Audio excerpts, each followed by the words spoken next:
Di tengah pegunungan Wamena yang sunyi, ada seorang pendeta yang begitu curiga terhadap Islam. Ia sering bertanya dalam hati, mengapa banyak orang di kampungku tiba-tiba masuk Islam? Tapi tak ada yang menyangka sebuah pertemuan sederhana dengan seorang mu'allaf lokal akan mengguncang seluruh keyakinannya. Apa yang sebenarnya terjadi hari itu? Markus lahir dan besar di Wamena, sebuah kota kecil di jantung pegunungan Papua. Udara sejuk, kabut pagi yang pekat, dan suara burung khas pegunungan menjadi saksi tumbuhnya seorang anak yang kelak dikenal sebagai pendeta berpengaruh. Sejak kecil, Markus telah terbiasa dengan kehidupan gereja. Ayahnya seorang pengajar Alkitab di kampung, sedangkan ibunya aktif dalam kegiatan pelayanan. Lingkungan sekitarnya pun sangat kuat dengan nilai-nilai kekristenan. Seiring bertambahnya usia, Markus menunjukkan kecerdasan dan karisma yang kuat.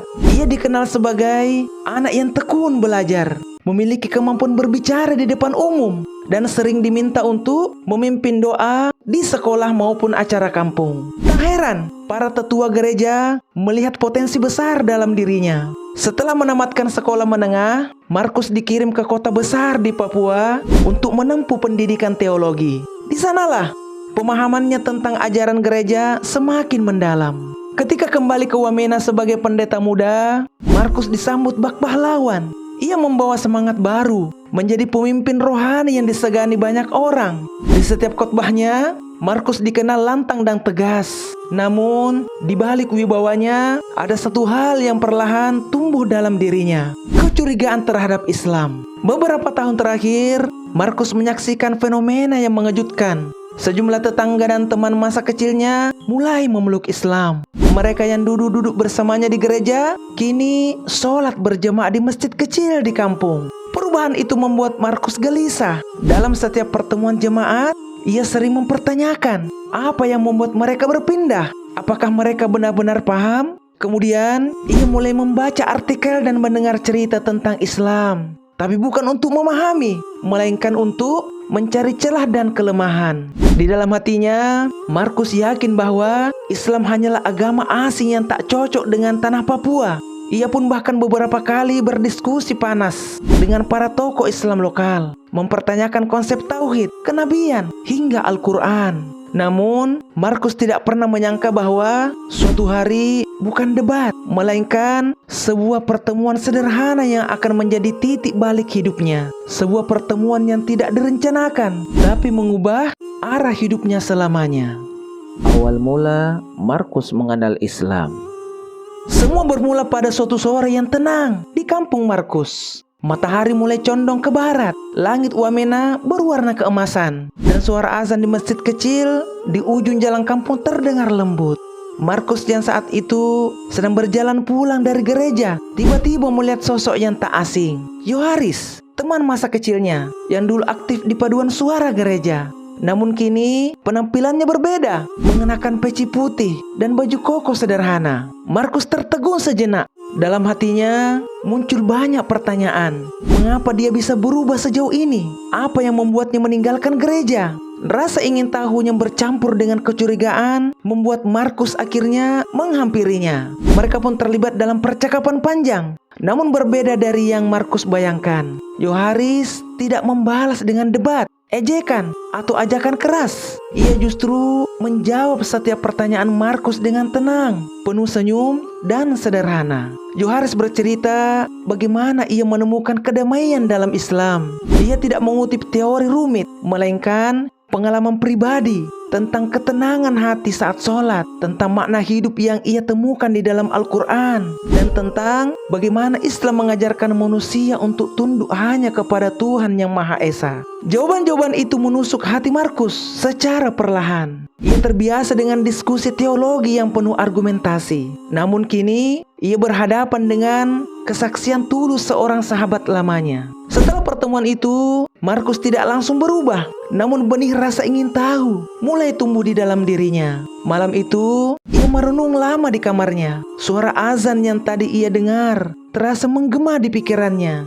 ia mulai membuka beberapa artikel Islam di ponselnya, bukan lagi untuk mencari kelemahan, tapi untuk memahami. Hari demi hari, Markus diam-diam mengamati kehidupan para muslim di kampungnya. Ia melihat bagaimana mereka sholat berjemaah tepat waktu, bagaimana mereka saling membantu tanpa pamrih, dan bagaimana anak-anak mereka diajarkan adab sejak dini. Semua itu berbeda dari gambaran Islam yang dulu ia yakini. Hingga suatu malam, Markus kembali bertemu Yoharis. Bukan sebagai lawan diskusi, tapi sebagai seorang sahabat yang sedang mencari jawaban hidup. Dan pertemuan inilah yang menjadi pintu awal Markus benar-benar mengenal Islam.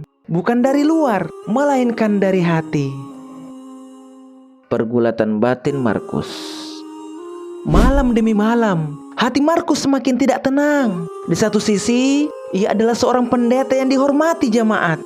Ia telah mengabdikan hidupnya untuk gereja, memimpin doa, memberikan khotbah, dan menjadi panutan masyarakat. Tapi di sisi lain, benih-benih kebenaran yang ia dengar dari Yoharis dan pengamatannya terhadap kehidupan kaum muslimin mulai tumbuh semakin kuat di dalam dirinya. Ia merasakan sesuatu yang belum pernah ia rasakan sebelumnya. Ketenangan yang halus namun nyata saat mendengar azan atau melihat sholat berjemaah.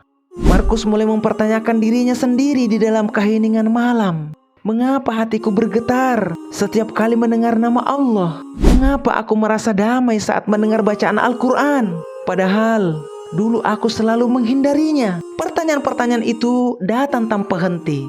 Ia berusaha menepisnya dengan memperbanyak doa dan pelayanan gereja. Tapi semakin ia menolak, semakin kuat suara hati itu bergema. Dalam kebingungan itu, Markus mulai membaca terjemahan Al-Quran secara diam-diam. Awalnya hanya 1-2 ayat, namun setiap kali ia membaca, seolah ada jawaban yang ia cari selama ini. Ayat-ayat tentang keesaan Allah, tentang kehidupan setelah mati, tentang keadilan dan kasih sayang Tuhan, semua terasa begitu logis dan menyentuh hatinya. Tidak ada konsep yang berputar-putar, semuanya jelas dan murni. Pergulatan itu semakin berat ketika beberapa jemaat mulai menyadari perubahan Markus. Mereka melihatnya lebih sering termenung, tidak sebersemangat dulu saat berkhutbah. Beberapa rekan pendeta bahkan menegurnya secara langsung. "Markus, kamu tidak seperti biasanya. Ada apa sebenarnya?" Teguran itu membuatnya semakin gelisah.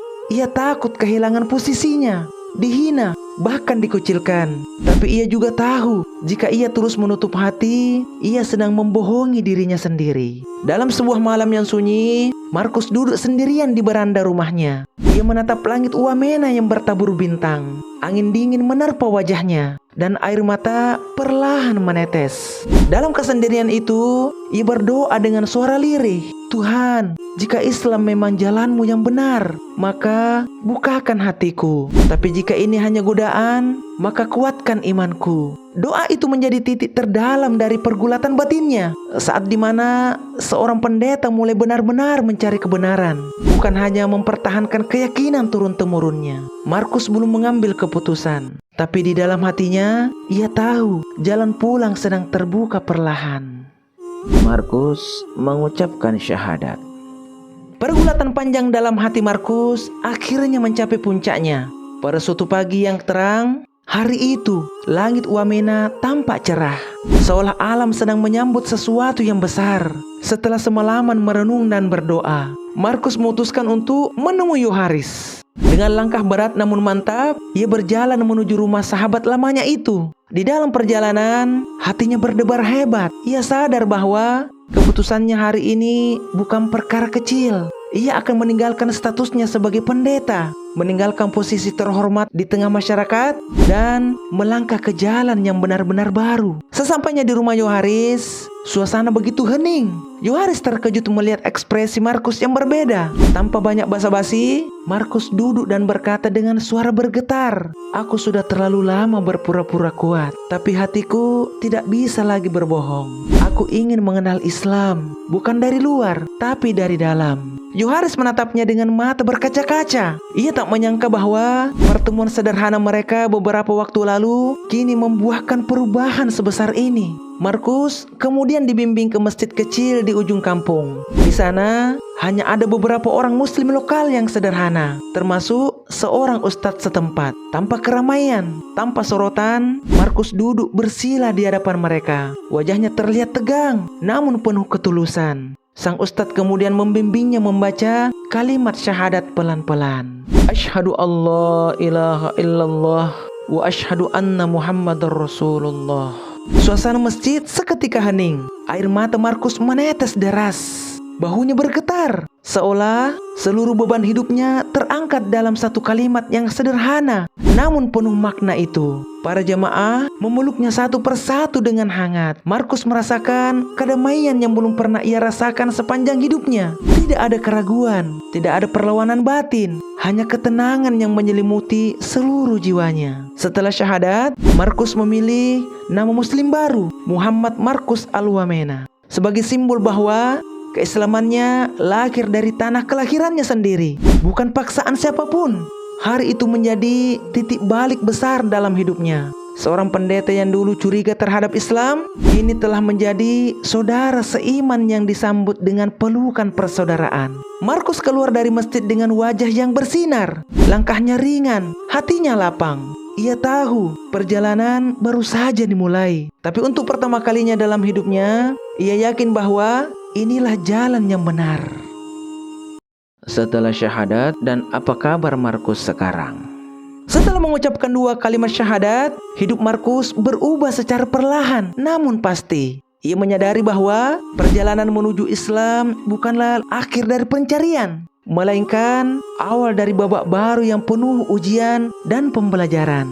Hari-hari pertamanya sebagai seorang muslim tidak selalu mudah. Kabar keislamannya cepat menyebar ke seluruh kampung. Beberapa jemaat gereja yang dulu sangat menghormatinya merasa kecewa dan marah. Ada yang menegurnya secara langsung, bahkan ada pula yang memutuskan hubungan. Markus menghadapi semua itu dengan sabar. Ia tahu konsekuensinya besar, tapi keyakinannya kepada Allah jauh lebih kuat daripada tekanan sosial. Markus mulai mempelajari Islam secara lebih mendalam. Ia mengikuti pengajian dasar di masjid, belajar wudhu, sholat, membaca Al-Quran, dan menghafal doa-doa. Awalnya terasa asing, tapi ia melakukannya dengan kerendahan hati seperti anak kecil yang baru belajar berjalan. Para jemaah muslim di kampungnya sangat mendukungnya. Mereka tidak memandang masa lalunya sebagai pendeta, melainkan sebagai saudara baru yang perlu dirangkul. Seiring waktu, Markus menemukan kedamaian yang luar biasa dalam setiap sujudnya. Ia merasa benar-benar pulang. Ia juga mulai aktif berdakwah secara perlahan, bukan dengan nada menggurui, melainkan melalui teladan hidup dan perubahan akhlak. Sikapnya yang lebih lembut dan rendah hati membuat banyak orang penasaran. Beberapa jemaat gereja yang dulu menjauhinya, kini diam-diam datang untuk berbincang dan bertanya tentang Islam, sebagaimana dulu ia mendekati Yoharis. Tahun-tahun pun berlalu. Kini Markus atau Muhammad Markus Al-Wamena dikenal sebagai sosok mu'allaf yang teguh dan menginspirasi banyak orang di Papua. Ia aktif dalam kegiatan sosial dan dakwah lokal, membantu membangun jembatan, dialog damai antara masyarakat muslim dan non-muslim di kampungnya. Markus juga sering menjadi pembicara tamu di berbagai acara mu'allaf, membagikan kisah perjalanannya dengan penuh ketulusan. Dalam sebuah wawancara singkat, Markus berkata dengan mata berkaca-kaca, "Dulu aku berdiri di mimbar gereja dengan suara lantang. Kini aku berdiri di saf solat dengan kepala tertunduk, memuji Allah. Hidupku jauh lebih tenang dari sebelumnya." Kini Markus bukan hanya mu'allaf, ia menjadi jembatan hidayah bagi banyak orang di Papua yang sedang mencari kebenaran. Penutup dan pertanyaan membelah opini. Perjalanan hidup Markus bukanlah kisah yang terjadi dalam semalam. Ia adalah rangkaian peristiwa kecil yang perlahan membuka pintu hatinya. Dari rasa curiga, pertemuan sederhana dengan sahabat lamanya, pergulatan batin yang mendalam, hingga akhirnya bersyahadat dan menemukan kedamaian sejati. Markus menunjukkan bahwa hidayah sering datang dengan cara yang tak terduga, dan terkadang satu pertemuan tulus dapat mengguncang keyakinan yang telah bertahun-tahun dipegang. Kini, sosok Markus berdiri teguh sebagai seorang muslim di tanah kelahirannya sendiri. Bukan dengan kebencian atau dendam, tapi dengan kasih sayang, keteladanan, dan semangat dakwah yang damai. Ia bukan hanya menceritakan kebenaran, tapi juga menghidupkannya dalam setiap langkahnya. Kisah ini mengajarkan kita bahwa hati manusia berada dalam genggaman Allah. Seorang pendeta yang dulu paling keras mempertanyakan Islam, kini menjadi orang yang dengan tulus menyerahkan hidupnya kepada Sang Pencipta. Tapi pertanyaannya adalah, apakah perubahan besar seperti Markus bisa terjadi tanpa perdebatan, hanya lewat satu pertemuan sederhana? Bagaimana menurut Anda? Apakah hidayah datang karena pencarian rasional, ataukah karena ketulusan hati yang terbuka? Tulis pendapatmu di kolom komentar. Dan jangan lupa untuk like, share, serta subscribe video ini, agar tidak ketinggalan kisah inspiratif mualaf lainnya. Karena setiap langkah dalam pencarian kebenaran meninggalkan jejak abadi di hati manusia. Sampai jumpa lagi di video berikutnya. Kami pamit. Assalamualaikum warahmatullahi wabarakatuh.